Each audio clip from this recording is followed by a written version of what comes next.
What's up, y'all? Welcome to another version of ETC Blaze Your Own Trail. I'm Ife, of course, your host. I'm gonna put my AirPod in. Let's go.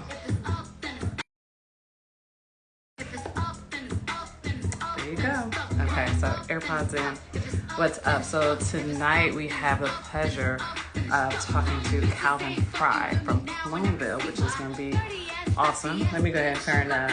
Okay, Cardi. Okay, let me just go ahead and turn a little music. You know, I had to get the mood right. Start with the music. But yeah, so we're going to be interviewing Frye, the cannabis guy. He's going to be joining us shortly. So hey, Cal, man, thank you for being here. So it's going to be really exciting. And today, you know, I have some green, of course, but I'm very slow. So this might be an episode where I'm not smoking, but it's okay. I still got the green. It's still here. So yeah, hey, how you doing? Girl, What's going on? Hey, oh, you're in it. Oh, I see it. That's awesome. I see you. I'm hiding here with all my little plants. You know, I feel safe in my little jungle. Yes, I love them. So beautiful. I remember the last time I was there. They were. You had some baby ones and you had some big ones too. Oh yeah, I got this big old giant back over here. I keep them all around, you know. Well, thank you for being here on ETC Everything Cannabis. Yeah. Frye, the cannabis guy. People have to know you because people don't know enough about you. You've been doing some major. Thank you. You've been doing some major things in the cannabis industry. Yeah, you know, I've taken a little hiatus. I was always here, but man, at one time the activism just was so strong that you know, you forget that you have to balance the activism and the actual business. And then once this went completely legal in 2018, man, it was like it was serious. It was like I was here too when it went legal. It was so exciting. Yeah. So you know, kind of what's been going on. Well, that's awesome. So. You know, I know your story, and I love telling people he's a scientist. And I'm like, for real? I'm like, yes, and that's so cool. But you started off in biotech, right? Yeah, actually, you know, that I have a degree, went to the University of Iowa, believe it or not. Okay. Academic scholarship there. And at the time, I wanted to be a doctor. So I was at pre-med, you know, in the pre-med curriculum. And I met a lot of people in med school. And they were the most stressed out people that I'd ever seen. And then I met a couple of them that eventually graduated and they still were super stressed out. And I was like, you know what? I don't think I want to do this. What can I take some of these science credits that I have and do? So I ended up with a BS in science education. Went to grad school, finished up and went there too. So yeah, it was interesting, and then I eventually moved out here to California because there's not too much science going on in Iowa unless I want genetic corn that's gonna talk to you or something. I don't know. Oh, we don't want that. No, thank you. Heard about those things. No. Yeah, so it's interesting. So I think that's awesome. And the way you got into cannabis was you had a neighbor. Correct? Yeah, it was a pretty interesting story. I'll try to nutshell it as quick as I can. Just had a neighbor that I'd known for a while who was dying of cancer, really had it hitting him pretty hard. And this was in 2005. So that was, forget all the stuff you hear about now because like everybody thinks that this was all the talk of the town. Not in 2005. No, you didn't even use the word marijuana without somebody looking at you funny. So this guy came over and he was like, yeah, man, I'm taking chemo and all of this. But thank goodness the doctor recommended marijuana to me so I can do whatever. And I looked at him like, what? Because this was way back then, way before we're where we're at now, mentally only. And I was like, really? And then he showed up one day with some cannabis in a bag with a staple and a receipt. And I looked at him like he was crazy. I'm like, dude. I mean, you my boy. You ain't got to pretend you bought weed from the store because that fucking doesn't exist. So this is how early in the game it was. He was like, no, man, there's such thing. It's called like a co-op. And, you know, it's the law and it's legal. And he, you know, showed me this bag and back then we had the little pop-off pill bottle looking things. And then I was like, whatever, dude. Then like a week later, he came back with another bag with a receipt. And I'm like, man, dude, you don't have to do that. And he was like, no, it's really true. And long story short, he beat cancer. And it partly was because of the cannabis that was able to keep the nausea down. Exactly. Absolutely, yes. And then he was like, man, I'm going to open up one of those stores that I told you about. And I was like, dude, there's no such thing as a store. What are you talking about? And sure enough, like 2 months later, he comes over and he's like, hey, man, I opened up a co-op, a cannabis store on Ventura Boulevard in Tarzana. And I'm like, you mean Michael Jackson them house, Tarzana? He's like, yeah. And I'm like, bruh, they're going to arrest your ass tomorrow. You know you can't go in the neighborhood selling weed. What's wrong with you? Yeah. And sure enough, he convinced me to go to the shop. And I go up to the shop and like, you know, it's this building that Men in Black style. You can see out, you can't see in. And then like we hit the secret knock. And then a big ass bodyguard dude showed up. And like he let us in, and then you could smell weed, but not burnt weed, but just the familiar smell of cannabis. And then as I was walking through, sure enough, I got to the wall, and it was his name. It was a city license, what they call a BTRC address, and I was like, "Wow, this fool is really doing it." A way to lie to the mayor and the police department. And they gave his ass not a license, because it wasn't a license back then. It just was a BTRC, something to be able to open with. And man, we sit there, and to my amazement, you know, to many people's amazement, as they really get into this, I stereotyped the whole situation.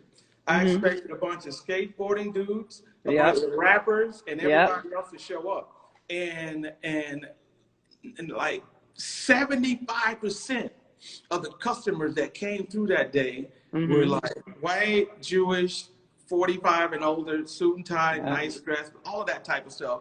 And a few stereotypical guys came in.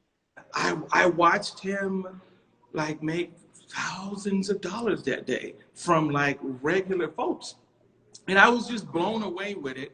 And I figured that if those people were coming in, they were really coming in because they needed it for whatever medical reason, because why would people of their stature risk, you know, getting caught and whatnot? And I think after that, maybe like a month or two, he goes and he told me how much money he made and that it was legal, gave me this little yellow book. At that time, it was called Bruce Margolin's like Cannabis Guide. And it was a legitimate book with all the rules and laws. And he's like, let's go open one. Let's go to Studio City. And I'm like, man, those people over there ain't gonna fucking go for that. I'll get like shut down in like 2 days. And we eventually opened up, and he kind of wanted to do his own thing, and I kind of took it over. And you know, 16 years later, here I am. Wow. Yeah, one of the guys in here, Michael Ruthless, was like, yeah, Cal's an OG. And I was like, yeah, because in 2005, no one was thinking about a dispensary. No one was thinking about, you know, the healing benefits of cannabis, except for the people like you said, who had cancer, who had something that was going on that they had to go and find out about it. Right. And just to say hi to everyone that is tuning in. Thanks for showing up. Hey, y'all. Hey, Simply High Extracts. Thanks for tuning in, Daniel. Appreciate that. But I love the fact that you were on it early in the game, because you still have the dispensary, correct? It's still over there. That's where I'm literally at right now. You know, hanging out with my plants. You know, they keep me. They keep you up, huh? That's awesome. And let's get into the plants too. So let's talk about. So when I was there, I was in awe. I'm coming back, just to let you know. Okay. Welcome. I gotta come back. Those plants are beautiful. They're beautiful. They're gorgeous. You keep them healthy. They're always they look like they were smiling and waving at me when I was walking by them. So tell us about Cloneville and how that came about. You know, the funny thing is, Cloneville actually came about like right after we opened. It was, if you weren't a grower and had your stuff together, that was it. There was no way to get cannabis. Like you had to know the dude who knew the dude who knew the dude type of thing. And people were always calling like, man, how do I grow? Where do I get some seeds from? And this and that and the other. So I got one like an OG Kush strain. This is like an '05. And I paid like $2,000 for it. This is what I paid $2,000 for. A dude showed up with that. And I paid $2,000 for it because it was an OG Kush plant. And at that time, like, you know, you just couldn't get the real deal, and it was hard to even get clones. So I opened up for a while, and then this is right when the rules and stuff were first getting started. And then somebody got raided or something, and because they had plants in their place, they got extra charges like cultivation, intent to distribute, blah, blah, blah. So that actually meant years of prison time. So at that time, I was like, man, I love you guys, but you got to go. I ain't about to go to jail for 10 more years because I got you in here. So I actually stopped selling clones for a while. And then there was a case, I forget the guy's name, but it was Kirby maybe versus the state of California, where there was a patient who decided that he needed to grow more than the 6 plants that they were giving out. And he took the state to court, and the state ruled in his favor that if a doctor says you can have 99 plants or whatever it is, the doctor should determine who has the plant, not state rules. So once that happened, and I think that was maybe like 2008, 7 or something like that, 6 or 7, that happened, I was like, well, hell yeah, I can go get my girls. And I was like, come on back, girls. I'm sorry, I didn't mean to kick you out. You know, lady, they was mad at you. They were kicking mad them at ladies out. Yeah, so that's when I created Cloneville, and I made it a part of my dispensary. And I was one of the very few people, obviously, back then. I think there was like progressive options. There was, if any old school guys are out there, they remember progressive options, and I think like House of Clones or something maybe. So long before there was a Cookies or a Burner or Jungle Boys or any of that, we were making clones and genetics and getting them out there back in the day. So yeah, it's been great. That's probably obviously the best move that I did. My Cloneville became so popular that I started calling advertising as Compassionate Caregivers in Studio City because people were calling about the clones, and to this day I still have the Cloneville brand somewhere here. Yes, so there it is, Cloneville brand. I love it. Yeah, I still have it, and it's the best thing, man. And I think all of you guys that are out there should be growing, man. It's what to do. It's what you should be doing. I told you. As soon as I get when I get myself together, soon That's what you told me. I'm telling you, don't understand. I have seeds. I have seeds already. I've been saving them suckers. I'm ready. I'm ready. Trust me.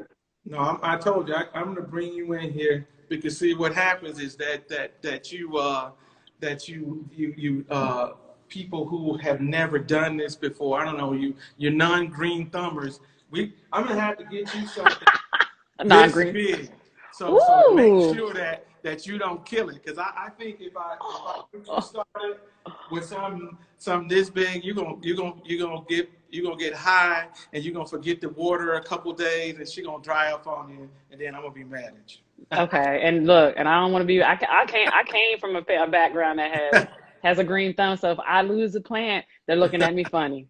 Trust. Okay. Right. So you already know I won't let you down. Okay, I'm gonna come in, take the course, let you show me how to grow, how to take care of the plant. Yeah. So, and that's something we do. Being that you bring that up, Cloneville has always been about making sure that once you purchase a plant from here, we don't just go, okay, have a nice life. No, we actually walk you through it. We give you like a plant guide thing that we hand you when you go out the door. You can obviously call us back, and we help people through it a lot. And since the rules have changed, a lot of people like to grow. It's not. I'll make sure that people out there understand there's quality bud, right, that you're going to see. Like if you purchase some of our Cloneville Select brand, or Summer Cookies, or Connected, or some of those guys that are out there doing it right. Yeah, those are real master growers that grow that, and they produce quality bud. But in order to just get some pretty decent bud, it's really not that hard. You could literally take, take this plant right here that's this small, put it in a pot, put it in your backyard, whatever, because if you live in California at least, and you can just let the natural sun, if you plant it in May, it'll do its thing, and by the end of the year, October-ish, November, sometimes before, you'll get this wonderful plant that has, buds on it, and if you just at least cure it a little bit, burp it in the jar, and do these little small things, you can actually have some bud that you will roll up and you will smoke, and you'll be like, wow, I actually grew my own stuff, and it's not that bad. And wow, I can't wait. Yeah, because we have older people on canes and stuff like that come through here, old white ladies, old Jewish dudes that you knew have never grown anything, and we get a plant. And most people that just grow regular house plants and really care for their stuff, they're really surprised that the plant that I've given them, it turns out to be pretty okay. And as long as you give them a few tips on curing it and flushing it at the end, right before you harvest it, it actually turns out okay. So you guys stop being afraid to grow your own weed. That's right. Grow. I'm coming to get my growing lesson from you. Yeah, so I got you. I'll be there. Hey, Jarrell, what's up? Also, Michael has also mentioned that you're doing big stuff out of state, which I know of too. Right. And would you like to mention anything about that? Yeah, of course. Well, one of the things that when you've been in it as long as I have, and you truly, believe in this plant, you can't just keep it all to yourself. You can't just say, okay, I'm only going to do something in California. Because believe it or not, the rest of the country needs for guys that have been in it for a while to step up and show them what to do. I'm in these social equity programs that you hear about, and for those of you out there that don't know what that is, that's basically these programs that are geared towards helping minorities and women get into the game, get licenses to kind of even it up. Like it's like 90% white dudes that have licenses, but yet we're the ones that are charged the most. We're the ones harassed the most. All of that good old stuff. I don't even go down that rabbit hole. But so I decided to make sure that I went out of state and went to different states. I'm on a lot of little committees out of state, on a couple of licenses in different states too, that are trying to come on board. I've taken Cloneville and teamed up with some people out in Oklahoma right now. We got Illinois. Coming, New Jersey just working with people to do stuff there. So I'm really trying to make sure I'm all over the country with good genetics. It's illegal for me to just take my genetics and just take them across state lines and all that stuff. Because it's not legal in every, So you just have to go to the state that you're at, team up with people, and show them how to, cross different breeds and stuff that they have, and come out with their own stuff. And that's one of the sets of things that I'm doing. That's pretty cool that you could show people how to crossbreed their strands. I love that.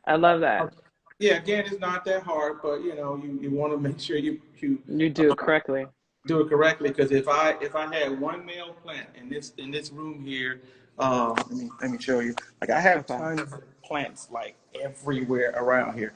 I could come in here with one male plant, and that pollen gets to floating, and it will impregnate the entire room, and then all of these good girls will have nice seeds, and it won't be a good thing, and no one will be happy. Oh my God. Yeah. So it's pretty, that part of it, you do have to be careful in what you do with that. I'm also, I do keynoting, speaking at major conferences and stuff like that. And I also am on the Social Equity Standing Committee for the National Hemp Association. So that's another thing that I'm getting into, because that's another $1 billion industry. That's another industry that is open, is wide open.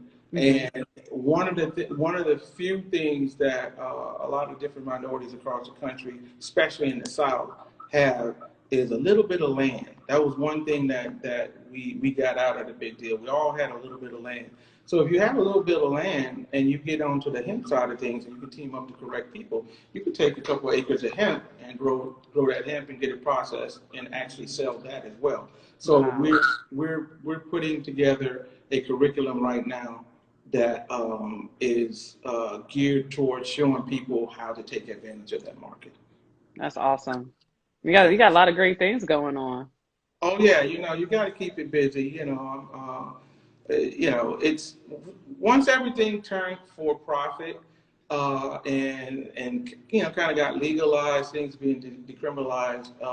You can feel a little bit more comfortable about going out there and trying to make things happen. And it's one of the few things that are left in this country that anybody can go get in, and if they do it right, and practice the right business acumen, they can actually do pretty good in this industry. Good. Well, I'm looking forward to doing good in this industry. Okay. We got you. No, thank you.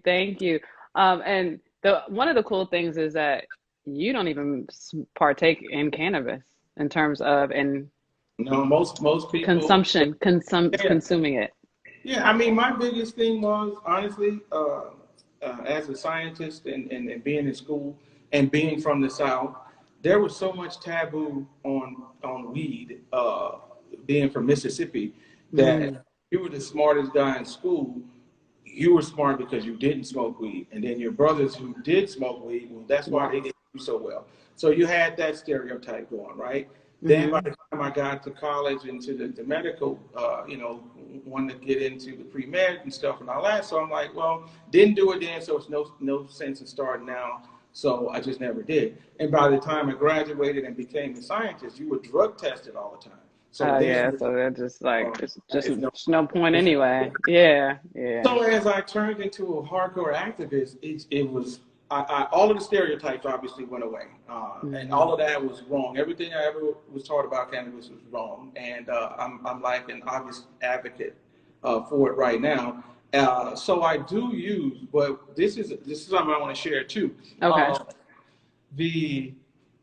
When you're growing, there's a what they call a veg state and a flower state.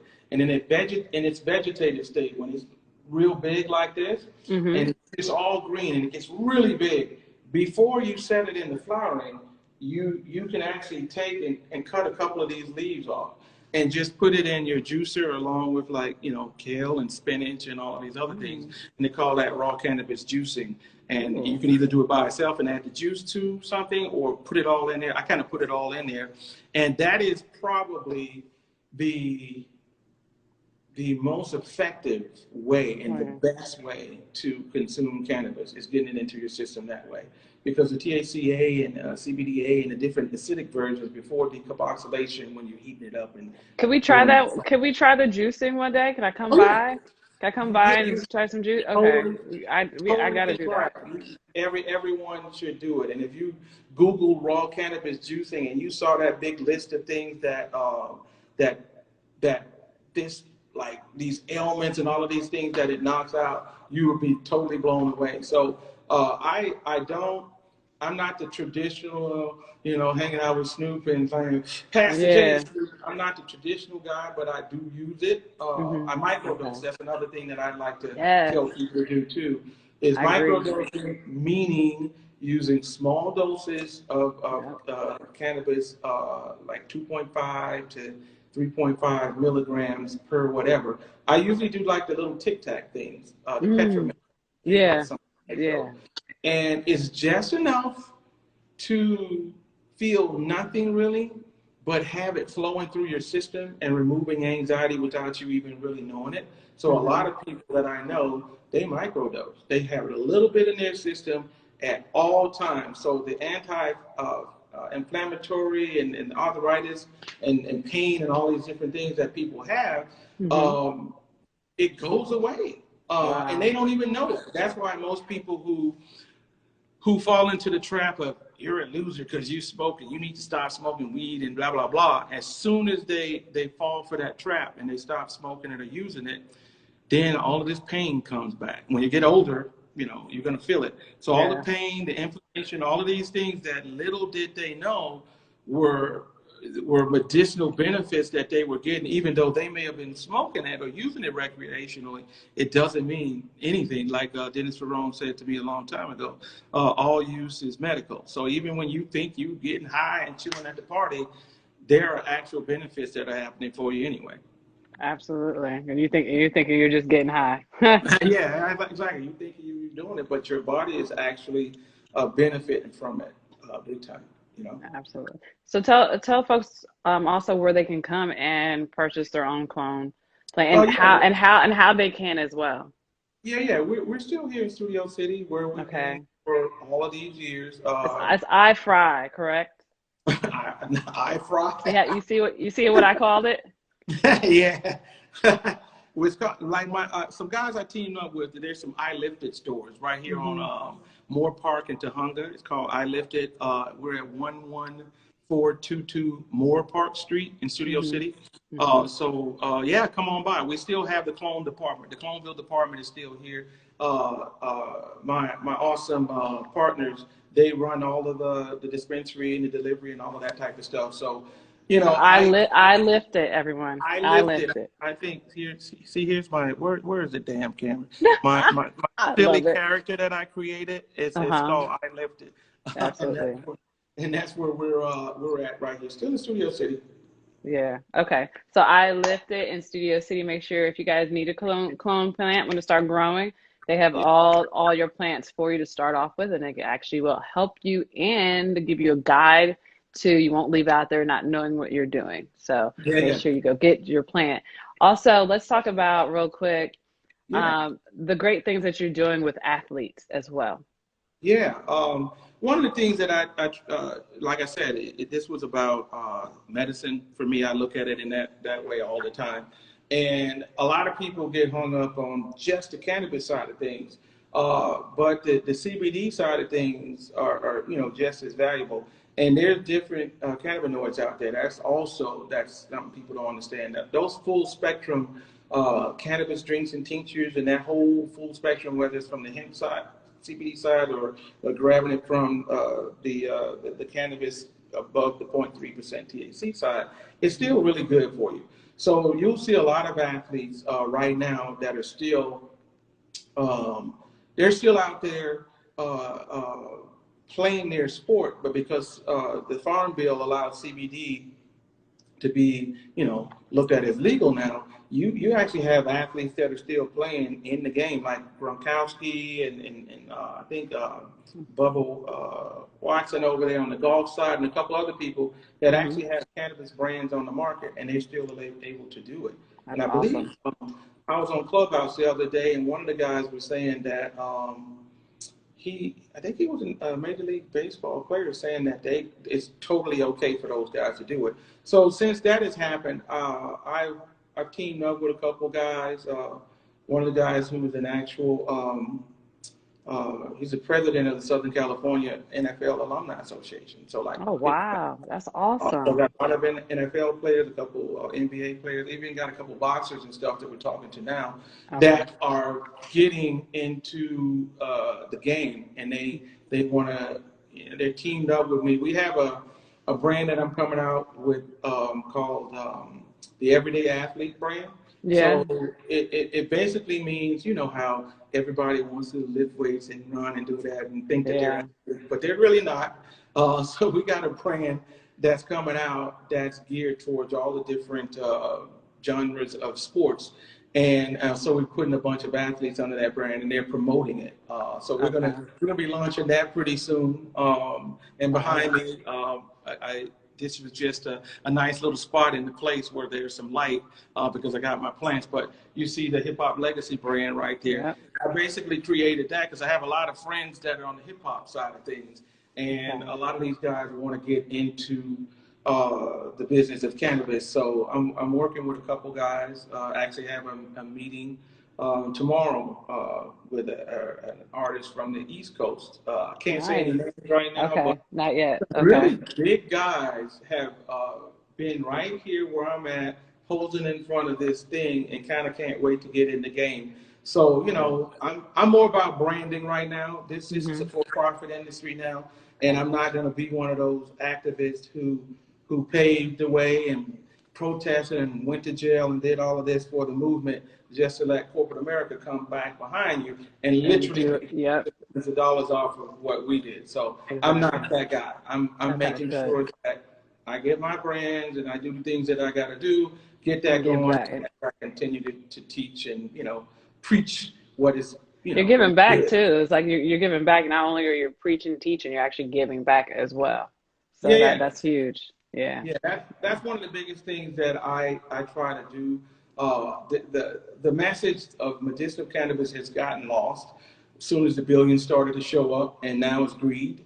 So guys like me, it's not just me, but guys like me, we make sure that we do go across the country and go to these big shows where there's tens of thousands of people, and make sure that we have our little seminars and our keynote speeches that we remind people what this plant was really about, how it really got started, and it's not just about profit, it's about actually taking this back to, we were using this for thousands and thousands of years. This actual Absolutely. plant, Cannabis sativa L, as they used to call it back in the day, this was in America's pharmacopoeias, actually those big ass books that you see, that back in the day we used to the doctors used to prescribe this to patients for different things. So this has always been around. Obviously, racism and Harry Anslinger and all of that reefer madness crap is what shut it down for a while. But we back, damn it, and we're making sure that we get the message out. One last thing on the medical side that I always like to bring up with cancer running rampant on the planet. Half of it is man-made, half of it comes from the food and the air we breathe and all this Yep. crap. Absolutely. We have, I'm not a doctor, so I'll put that little disclaimer out there, obviously.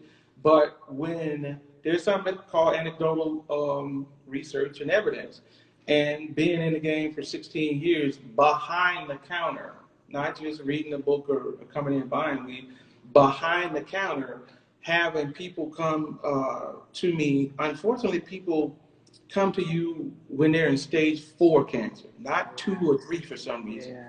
Always stage 4, when they have tried everything else and nothing has worked and they're headed to hospice, they come to us in stage 4 cancer. And one of the things, and this is testimonials, this free speech, so I can say what I want to all of the people out there that like to, they can't say that because the fucking FDA didn't say you could say it. Fuck the FDA and anybody that thinks that I need the federal government to tell me what saves lives. The reality of what they call RSO, oil, stands for Rick Simpson, which was the guy who, that process of concentrated cannabis that's out there. There are lots of people that have come to me through the years in stage 4 cancer. I don't care if it's stage 4 cancer, lupus, leukemia, ACL, LS. Like, it's amazing what people come in with.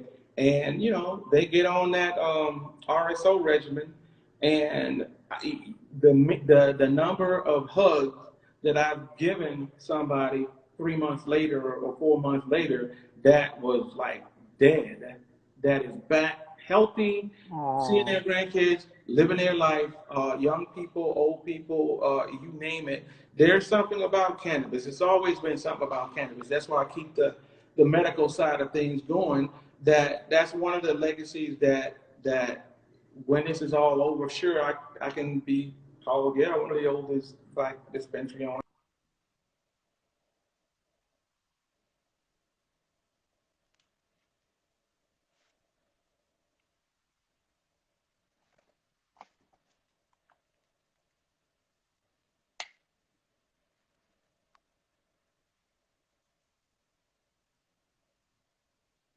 The Okay. actual federal government is going to push that anytime soon. And when they do, they're gonna put so many damn patents around it that guys like me will never be able to give it out again because they're going to take advantage of it. So anybody out there, if you are dying of cancer, if you know somebody that's dying of cancer, somebody that's really affected by it, Google RSO oil.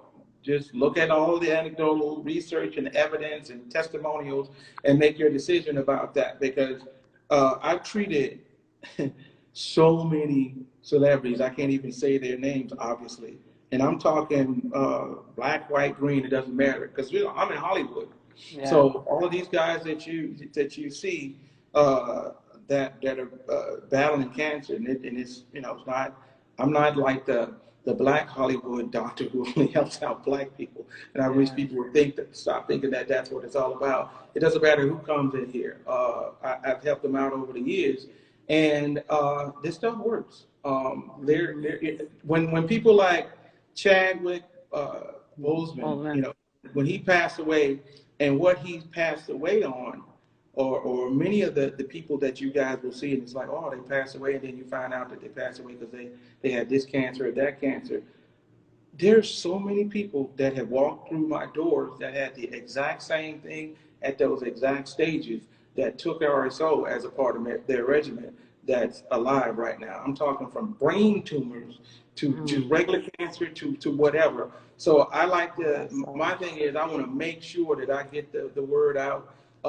If that's my legacy that I would like to do, is get the word out there that there is actually something that can actually save your life. Western medicine doctors, because of the Harry Anslinger and Nixon and all of the bullshit, FDA and USDA and all of these guys who keep pretending that this isn't medicine, because of those guys, even in medical school, you can't really teach anything about cannabis because it's supposedly a Schedule I drug with no medicinal benefits. So when you go to a doctor, even though he knows that he can tell you where to go, he can't, because of his license on the wall that will be totally taken away from him if he calls himself prescribing something. You can't prescribe cannabis. I made the mistake way back in the day. I didn't know any better because no one knew any better. And I gave an NBC interview, and I was like, yes, and we give, they come in with their doctor prescriptions, but it's not a prescription. It's a recommendation.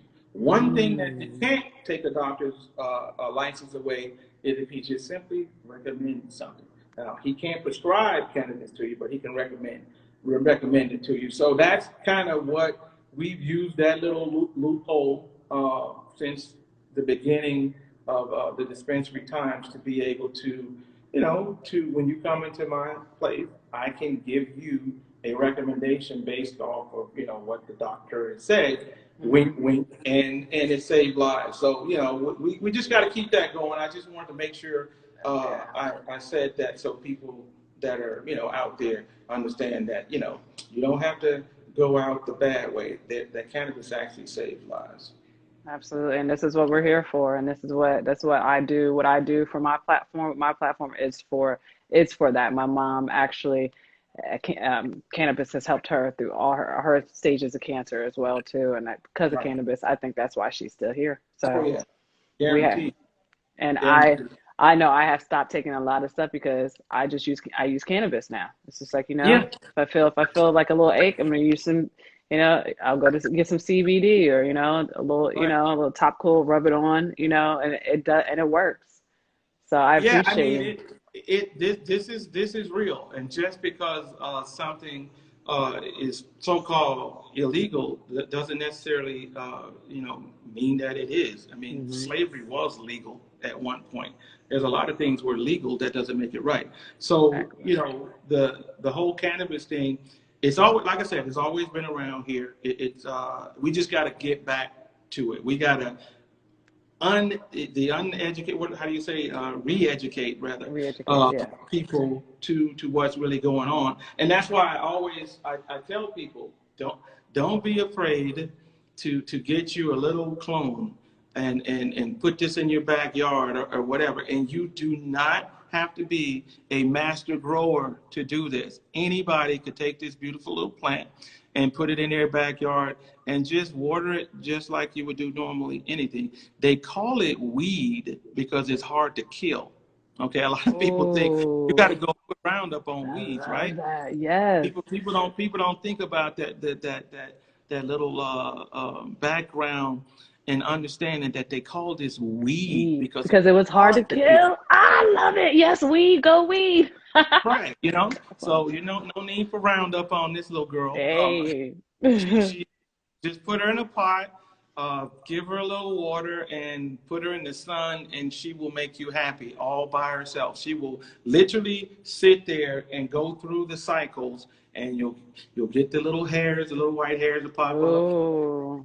Months, then that little hair turns into a bud, and Mm-hmm. this is the most exciting people for the people who smoke bud. Like I get so many people coming by, like, man, I'm in like week 3, and I finally saw the bud, and by the time they get to week 6, you can actually smell it and touch it, and now it's got resin on it, and like that this is going, and by the time it's finished, a lot of times when I grow inside, I hate to cut the plants down. Yeah. They are so damn beautiful. I I have know. nurtured that little girl for like 8, 9 weeks, and Yeah. she's ready to go. She is absolutely beautiful. And then comes harvest day, and you walk up to her and you go, "Oh man, gotta cut you down. Somebody wants to smoke you." So that's a part of it. Well, we love them. Thank all the queens Yes, out there for growing for us. Okay, right. ladies, we appreciate them wholeheartedly. Well, thank you so much for being here. You are a joy, and I got some other things in the works that I'm going to bring you on. And Okay. we're gonna talk about that off of here. But Right. I'm excited. I'm excited. I'm excited about the future. I'm excited to have you on in the future, and I'm so Yeah. happy to have you here. And thank you so much for all the knowledge that you brought and all the great Oh stuff. yeah. We could talk hours, as you can see. So I know we only have a limited amount of time, Time, but I yeah. will be back, Yes. and we will sit here, and maybe the next time we'll open it up for questions from the audience. I've done that a couple of times, and Did it you go would great? how awesome that turns out, because there's a Okay. lot of people that watch want to ask a question. They have they Absolutely. have something that they want to know. So we can have fun with it. But that's Okay. the time. This is your show, so I ain't gonna tell you how to do your No, I don't know. show. I like you telling. I like you giving me different recommendations. So, and I definitely, and I want to be interactive with the people. That's what it's all about. So, yes, All right. it's kind of hard. Sometimes it's hard on IG to, be interactive when you're talking and then people are coming in, you stop. So it's like you just got to find the balance. But it can do it. It can happen. We're gonna do Yeah, it. we'll have our little, like every keynote or every show I've ever moderated in front of 1,000 people. You have your conversation, and then Hmm. and you open it up for questions, because that's really the only way it's going to work. Because Absolutely. if they were Absolutely. bugging you and me the whole time, we would never get a chance to talk over here. Never. Absolutely. All right, well, it was a All right. pleasure. Thanks for inviting me, and Absolutely. we Thank better you. do this again, okay? Yes, we will. And we will. All right, then, girlfriend. Thank you. I'll Good see you next. night. All right, Okay. guys. See you See next you time. next time. Thanks, Bye. everybody. See you.